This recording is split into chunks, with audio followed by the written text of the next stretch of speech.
Tough day, 3-1 declining to advancing stocks, but the market's had a tremendous advance recently. Thank goodness we have a bank merger to talk about, because really the banks are the only thing that are on the upside. There's the KBE, Staples kind of weak, industrial, semis have had an amazing run. What are they, up 15%? The last 5 weeks or so, so a little bit of pause there. There's your bank rally. There's SunTrust. There's bb&T.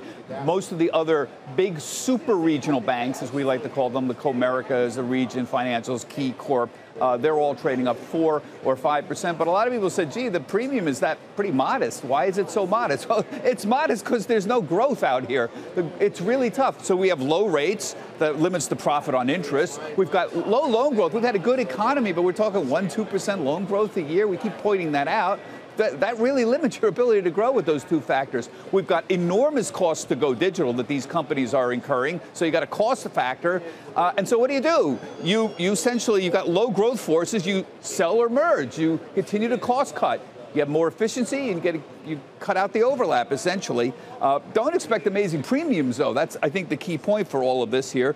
We haven't seen a lot of big mergers. Remember, in the last 2 years, I was racking my brains out to figure out PNC and RBC Bank merged in 2012. Capital One and ING, that was probably the last really big one that we saw a long time ago. And before that, you have to go back to 2008 and all that stomach churning difficulties we had in the market with J.P. Morgan, Bear Stearns merging, J.P. Morgan and Washington Mutual, Bank of America, Merrill, Wells Fargo. I get upset just remembering all of this, but those were the last time we had big, obviously forced mergers in that situation. Meantime, just on the markets, we've stalled out in the last several days, and I'm sorry to sound like a broken record, but there's a good reason we should be stalling out. The market's really pricey right now. So here's the problem. The crowd that keeps screaming 0% earnings growth in 2019 still has estimates that are very high. Look at this. If you think the market's going to have 0% earnings growth in 2019, right now the market is about 17 times forward earnings. That's really pricey for no earnings growth.